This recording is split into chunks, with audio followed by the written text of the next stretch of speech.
Hi there. Thank you for joining me for this video tutorial.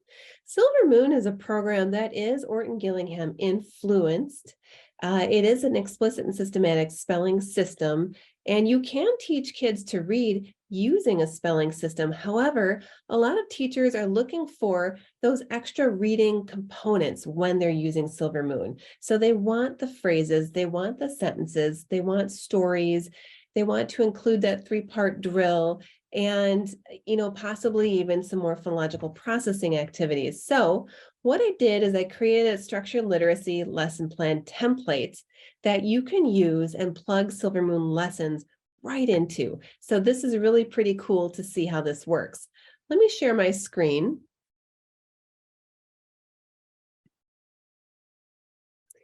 And what we're looking at right now is the basic lesson plan template.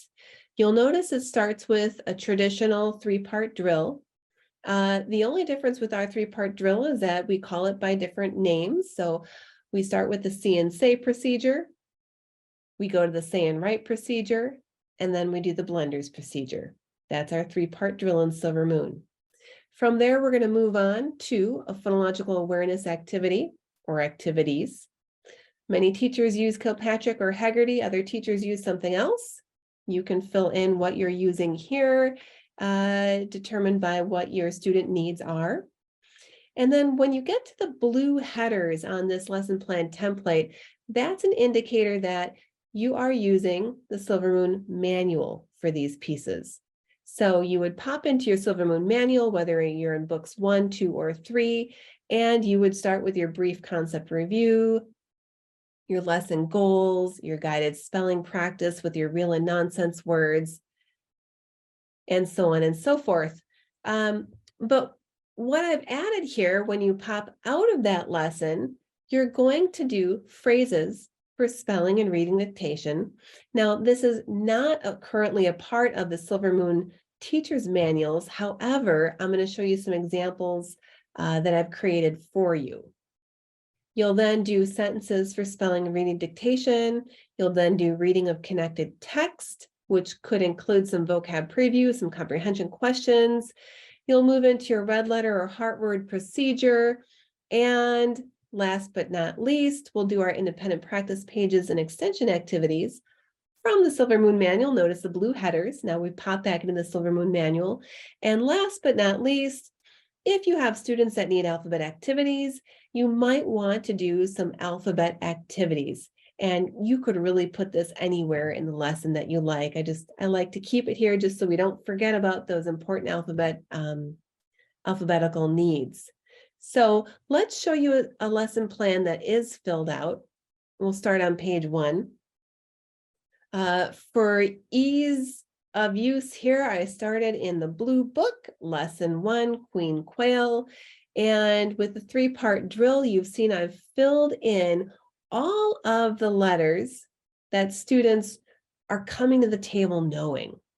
Now, if you follow Silver Moon, you know that it's okay if kids have a few inaccuracies with their letter sound correspondence with some of these most common sounds. You'll support that with the keyword sound chart.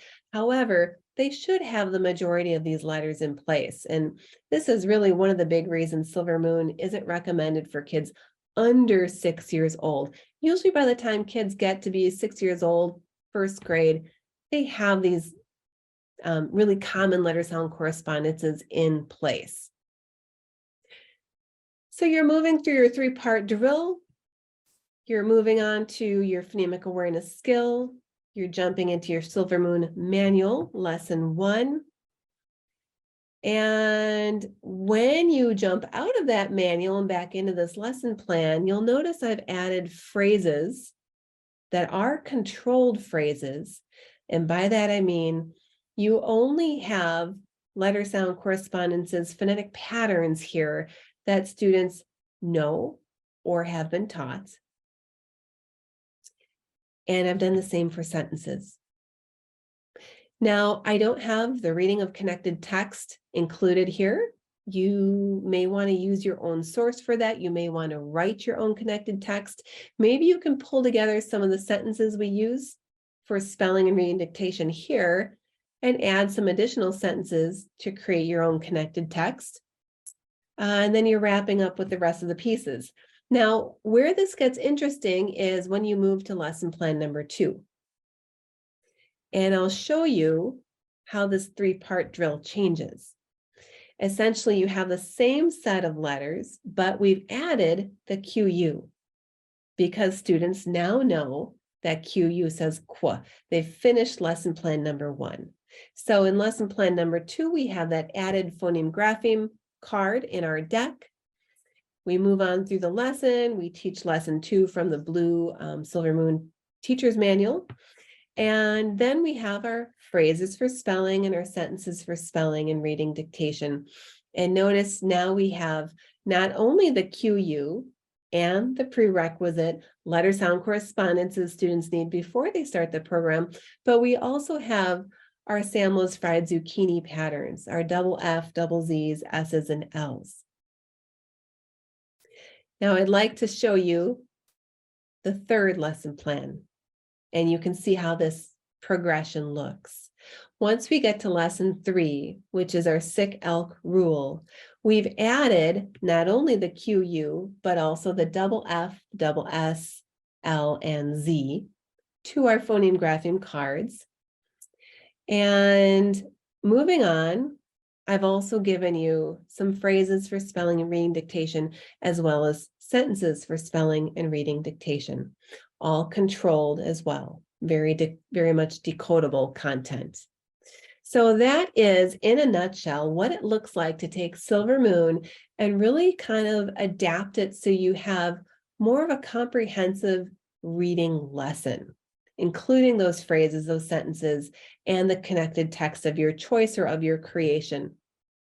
Put your 3-part drill in there, you add your irregular words, and you really do have a very nice structured literacy or Orton-Gillingham-based lesson plan. So I hope this was helpful.